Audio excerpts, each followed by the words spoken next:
Hello students of class 11th economics. बेटे जैसे कि हम प्रीवियस वीडियो में आपका रिलेशन कर रहे थे total utility and marginal utility के बीच का, जिसमें बेटा मैंने आपको ये सारे का सारा टेबल समझा दिया था। जिसने ये टेबल समझना है वो प्रीवियस वीडियो में जा सकता है। तो ये सारे का सारा मैंने टेबल समझाया था और ये जो थी ये मैंने आपको टोटल यूटिलिटी कर्व समझाई थी प्रीवियस वीडियो में।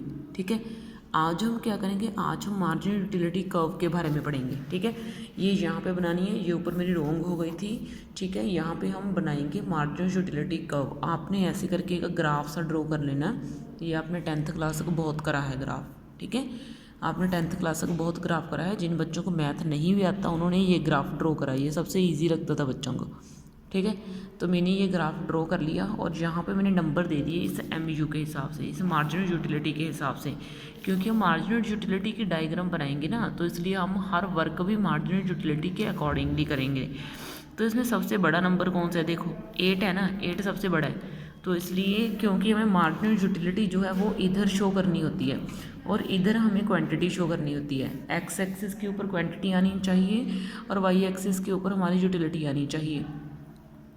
तो मैंने 8 जो है वो हाईएस्ट नंबर, तो बेटा मैंने जो 8 है वो हाईएस्ट नंबर जो है वो ड्रॉ कर लिया है। तो ये देखो ये 8 मैंने ड्रॉ कर लिया कुछ इस तरीके से। ठीक है, और यहाँ पे मैंने क्या करा, 6 तक जो है वो क्वांटिटीज़ ले ली। क्यों ले ली, क्योंकि हमें क्वांटिटी 6 तक ही दी हुई है।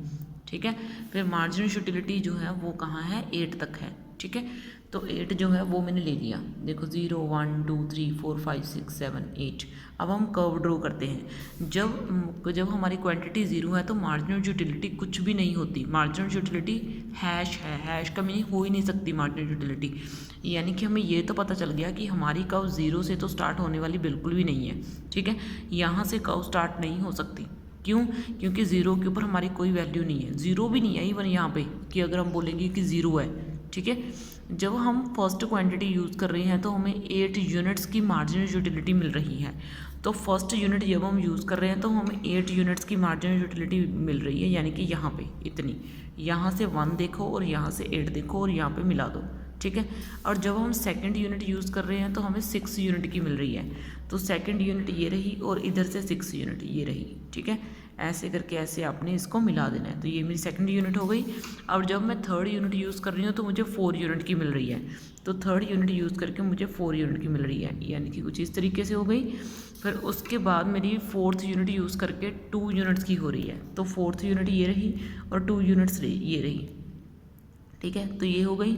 उसके बाद क्या है, जब फिफ्थ यूनिट यूज़ कर रही हूँ तो 0 आ रहा है, यानी कि मेरी मार्जिनल यूटिलिटी में बिल्कुल इंक्रीमेंट नहीं है। तो फिफ्थ यूनिट यूज़ करके मेरे यहाँ पे 0 आ रहा है, ये रहा 0। ठीक है, और उसके बाद जब मैं सिक्स्थ यूनिट फिर से यूज़ कर रही हूँ तो मेरे पास नेगेटिव में आ रही है। नेगेटिव के -2 ये रही और सिक्स्थ यूनिट ये रही। तो यहाँ पे इसको मैच कर दो कुछ इस तरीके से। मैंने मैच करा, अब इन पॉइंट्स को मैच कर दो और पॉइंट्स को दिखाना है आपने, बिल्कुल सीधे मैच करना है। ये मेरी लाइन थोड़ी सी टेढ़ी जा रही है, ये टेढ़ी नहीं, ऐसे बिल्कुल एकदम सीधी बननी चाहिए। समझ में आई आपको बात, ये लाइन बिल्कुल भी टेढ़ी नहीं जानी चाहिए, बिल्कुल सीधी लाइन बननी चाहिए और पॉइंट्स के बीच में से जानी चाहिए। ठीक है, समझ में आई बात। ये आपकी मार्जिनल यूटिलिटी की कर्व हो गई। किसकी कर्व हो गई, मार्जिनल यूटिलिटी की कर्व। ठीक है, अब ये कर्व ऊपर से नीचे की तरफ जा रही है। ये कर्व क्या है, ऊपर से नीचे की तरफ जा रही है। इसकी स्लोप, ये जो इसकी ऐसे टेढ़ापन होता है ना, ऐसे ये टेढ़ी होती है ना ऐसे, तो इसको स्लोप बोलते हैं। क्या बोलते हैं, स्लोप। तो ये डाउनवर्ड स्लोप हो गई। जब कर्व ऊपर से नीचे की तरफ जाए, कर्व ऊपर से नीचे की तरफ जाए तो उसको हम बोलते हैं डाउनवर्ड स्लोप। ठीक है, क्या बोलते हैं हम उसको, डाउनवर्ड स्लोप। ठीक है, लेकिन अगर कर्व नीचे से ऊपर की तरफ जाए तो उसको हम बोलेंगे अपवर्ड स्लोप। ठीक है ना, उसको हम क्या बोलेंगे, अपवर्ड स्लोप। अगर कर्व ऐसे होती, नीचे से ऊपर की तरफ जाती तो ये अपवर्ड स्लोप होती, लेकिन अब कर्व हमारी ऊपर से नीचे की तरफ जा रही है तो ये डाउनवर्ड स्लोप हो गई। ठीक है, कौन सी स्लोप हो गई, ये हमारी डाउनवर्ड स्लोप हो गई। अब ये कर्व भी हमारे 3 हिस्सों में बंटी हुई है। यहाँ तक तो हमारी कर्व पॉजिटिव है, यहाँ तक देखो, अगर हम बोले तो यहाँ तक हमारी कर्व पॉजिटिव है और इस पॉइंट के ऊपर 0 है और इस पॉइंट के ऊपर ये क्या है, नेगेटिव। यहाँ तक नेगेटिव, ठीक है, यहाँ पे 0 और ऊपर बाकी सभी पॉइंट्स के ऊपर पॉजिटिव। तो ये कर्व भी हमारी 3 हिस्सों में बंट गई। फर्स्ट पॉइंट है आपका पॉजिटिव का, सेकंड है आपकी 0 और थर्ड है आपका नेगेटिव का। ठीक है। तो इस तरीके से मैंने इस कर्व को 3 हिस्सों में जो है बांट दिया है, ठीक है। तो अब देखो नेक्स्ट मैं आपको समझाती हूँ। तो मैंने इस तरीके से आपको ये कर्व जो है वो समझा दी है। और ये जो पॉइंट होता है ना 0, यहाँ पे MU 0 होती है, ये 0 पॉइंट है, यानी कि आपकी मार्जिनल यूटिलिटी 0 है। ये देखो इस पॉइंट के ऊपर आपकी मार्जिनल यूटिलिटी क्या है, 0 है। 5th पॉइंट के ऊपर आपकी मार्जिनल यूटिलिटी क्या है, 0 है, ठीक है। तो इस पॉइंट को हम बोलेंगे पॉइंट ऑफ यानी कि सैचुरेशन। क्या बोलेंगे हम इस पॉइंट को, पॉइंट ऑफ सैचुरेशन, ठीक है। इस पॉइंट का नाम है ये कि इस पॉइंट को पॉइंट ऑफ सैचुरेशन बोला जाता है। तो मैंने आज आपको मार्जिनल यूटिलिटी की कर्व के बारे में समझा दिया है। पिछली वीडियो में मैंने आपको टोटल यूटिलिटी की कर्व के बारे में समझाया था। ये टेबल जो है वो मैंने आपको पूरा अच्छे से एक्सप्लेन करा था। अब हम रिलेशन की तरफ बढ़ते हैं कि दोनों में रिलेशन क्या है, ठीक है। अब हम किसकी तरफ बढ़ते हैं, रिलेशन की तरफ, कि दोनों में रिलेशन क्या पाया जाता है, ठीक है। रिलेशन की तरफ बढ़ते हैं, ठीक है। अब रिलेशन की तरफ बढ़ते हैं, relation between TU and MU, ठीक है ना, बिटवीन TU। तो देखो बेटा, अब है आपका relation between TU and MU, ठीक है। तो यहाँ पे मैंने क्या करना है, टोटल यूटिलिटी की कर्व बनानी है, ठीक है। तो ये लो भाई, ये मैंने बना दी टोटल यूटिलिटी की कर्व, ठीक है। ये रही, ये मैंने आपको प्रीवियस वीडियो में समझाई थी सारी की सारी कर्व, ठीक है। कैसे वर्क करती है, कैसे बनती है, सारे का सारा समझाया था। मैं वैसे ही बनाऊंगी जैसे मैंने प्रीवियस वीडियो में बनाई थी, ठीक है। तो ये लो, ये मैंने ऐसे कर्व बनाई। यहाँ पे हम 0 शो करते थे, यहाँ पे हम x एक्सिस लेते थे, यहाँ पे हम y एक्सिस लेते थे, और यहाँ पे आपका जो था हम क्वांटिटी लेते थे, ठीक है। और यहाँ पे हम यूटिलिटी लेते थे, ठीक है। ये सारी की सारी मैंने सेम टू सेम बनाई है और इसको हम बोलते हैं टोटल यूटिलिटी कर्व, ठीक है, टोटल। और यहाँ पे इस पॉइंट पे क्या होता है, मैक्सिमम होती है टोटल यूटिलिटी। ये सबसे पहले इंक्रीज़ हो रही है, फिर कांस्टेंट है, फिर ये डिक्रीज़ हो रही है। इस पॉइंट के ऊपर मैक्सिमम होती है TU मैक्सिमम, ठीक है।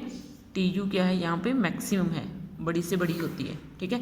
फिर नीचे की तरफ बिल्कुल एग्जैक्ट मैप करके, बिल्कुल मेज़र करके हमने एग्जैक्ट जो है वो बना देनी है किसकी कर्व, MU की कर्व। ये लो, मैंने MU की कर्व बना दी, ठीक है। ये मेरी MU की कर्व है। ये लो कुछ इस तरीके से, यहाँ पे भी x एक्सिस ले लिया, यहाँ पे भी y एक्सिस ले लिया, और ये कर्व 0 से बिल्कुल भी स्टार्ट नहीं होती है, ठीक है। और फिर आपने यहाँ पे क्या बना देना है, इसको 0 से ऐसे करके। यही होती है MU की कर्व, पहले पॉजिटिव, फिर 0, फिर नेगेटिव। अब रिलेशन क्या है, रिलेशन इन दोनों में ये है, ठीक है। ये रिलेशन है दोनों में, ठीक है। मैं बताती हूँ कि रिलेशन का मीनिंग क्या है। तो यहाँ पे पहले मैं इसको प्रॉपर कर दूँ, तो ये आपकी यहाँ पे मैंने यूटिलिटी शो कर दी, ये MU की है, ये TU की है, ठीक है। और यहाँ पे मैंने सेम क्वांटिटी शो कर दी, ठीक है। अब इसमें रिलेशन 3 पाए जाते हैं। पहला रिलेशन, ठीक है, व्हेन जब TU इज़ पॉजिटिव, ठीक है ना, जब TU पॉजिटिव है then MU is also positive, MU भी पॉजिटिव है, ठीक है। ये देखो, जब तक TU पॉजिटिव का मतलब नहीं है, व्हेन TU इज इंक्रीजिंग, जब तक TU बढ़ रही है तब तक MU पॉजिटिव है। ये देखो, जब तक TU बढ़ रही है, ठीक है। जैसे मैंने आपको बोला, जब तक आपको भूख लगती रहेगी तब तक आप खाना खाते रहोगे, ठीक है। तो यानी कि लेकिन जैसे जैसे आप एक एक चपाती खाते जाओगे, आपकी सेटिस्फैक्शन कम होती जाएगी खाने से। जब आपको बहुत भूख लग रही है, आपको फर्स्ट चपाती बहुत टेस्टी लगेगी, लेकिन जब आपको भूख थोड़ी सी कम होगी तो सेकंड चपाती आपको उतनी अच्छी नहीं लगेगी, तीसरी और अच्छी कम लगने लगेगी, फोर्थ और। जब तक आपका पेट नहीं भरता था आप खाओगे तो सही, लेकिन आपकी सेटिस्फैक्शन कम होती जाएगी, ठीक है ना। तो इसका मीनिंग इसलिए MU की कर्व नीचे गिरती जाएगी, आपकी सेटिस्फैक्शन की कर्व नीचे गिरती जाएगी, और आपको मिलने वाली जो सेटिस्फैक्शन का एडिशन है वो बढ़ता जाएगा। ये मैंने आपको समझाया, पूरी का पूरा टेबल में एक्सप्लेन करा है, ठीक है। तो इसलिए मेरी TU बढ़ती जा रही है, यहाँ तक मेरी TU क्या है, इंक्रीज़ होती जा रही है, लेकिन मुझे हर नेक्स्ट यूनिट से मिलने वाली सेटिस्फैक्शन कम होती जा रही है। तो ये मेरी नीचे गिरती जा रही है। अब देखो, आपका पेट भर गया, लेकिन आपको सब्जी अच्छी लगी, ठीक है ना।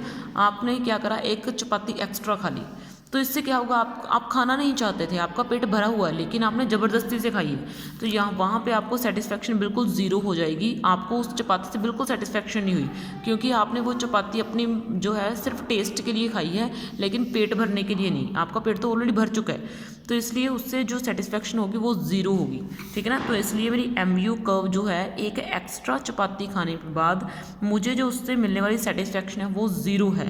क्यों? क्योंकि मेरी TU मैक्सिमम है, अब मेरा पेट भर चुका है, मुझे टोटल यूटिलिटी जितनी मिलनी थी, मुझे जितना खाना था मैं खा चुकी, ठीक है। तो दूसरा रिलेशन क्या है, when TU is maximum, when TU is maximum, जब TU क्या होती है, इज़ मैक्सिमम, बड़ी ज़्यादा से ज़्यादा होती है, ठीक है। देन तो marginal utility is equal to zero, तो आपकी मार्जिनल यूटिलिटी ज़ीरो होती है। तो ये आपका सेकंड रिलेशन है और आपने इसी को दिखाना है कि जब TU मैक्सिमम होगी तो आपकी MU ज़ीरो होगी। ये लाइन आपकी सीधी लगनी चाहिए, अगर आपकी लाइन सीधी नहीं लग रही तो आपकी डायग्राम में कोई गड़बड़ है, ठीक है। उसके बाद देखो थर्ड स्टेज क्या है, जब आपकी TU कम होती जाती है। अब मैंने आपको एग्जांपल दी थी कि अगर आप किसी रिलेटिव के घर पे गए हुए, मान लो आप किसी रिश्तेदार के घर पे गए हुए, आपको रिश्तेदार ने धक्के से एक और चपाती रख दी भी, तो आप भी इसको भी खा, ठीक है। आपने जितना पेट भरा था उतनी भी खा ली, आपने एक्स्ट्रा भी खा ली, अभी भी वो आपको दिए जा रहा है भी तो खा, तो इसका क्या होगा, हमारी हेल्थ के ऊपर नेगेटिव इम्पैक्ट होगा, हम बीमार पड़ सकते हैं, ठीक है। हमें सेटिस्फेक्शन जो थी ज़्यादा मिलनी चाहिए थी वो कम मिलने लगेगी, क्यों? क्योंकि हम बीमार हो जाएंगे भाई, ठीक है, उसका नेगेटिव इम्पैक्ट पड़ना लगेगा। तो इसलिए हमारी जो सेटिस्फेक्शन मिलनी थी हमें पॉजिटिव में, वो नेगेटिव में चली जाएगी। तो इसलिए मेरी ये कर्व जो है वो नेगेटिव में जाती है, ठीक है। तो जब मेरी MU नेगेटिव है तो मेरी सेटिस्फेक्शन बढ़ने की बजाय वो कम होती जाएगी, तो मेरी TU की कर्व नीचे गिरने लगेगी। तो इसलिए ये मेरी कर्व जो है वो नीचे गिर रही है। तो अब देखो थर्ड क्या है, when TU is increasing, so when your TU is decreasing, जब मेरी TU डिक्रीज हो रही है देन MU इज़ नेगेटिव, तो आपकी MU क्या है, नेगेटिव है। ये आपके तीन रिलेशन है, ठीक है। कर्व्स आपको आती होनी चाहिए, अकेली कर्व मैंने आपको समझा दी है और इनके बीच का रिलेशन मैंने आपको बता दिया है। तो इतना ही तो रिलेशन है बेटा आपका, ठीक है, वेरी इजी है। तो इसको एक और जो सबसे मेन बात मैंने आपको बतानी है कि इसकी कर्व बिल्कुल प्रॉपर होनी चाहिए, इसके लिए आपको बहुत प्रैक्टिस करनी पड़ेगी, ठीक है। ओके देन, थैंक यू बेटा। नेक्स्ट वीडियो में हम कंज्यूमर्स इक्विलिब्रियम पढ़ेंगे। ओके बच्चे।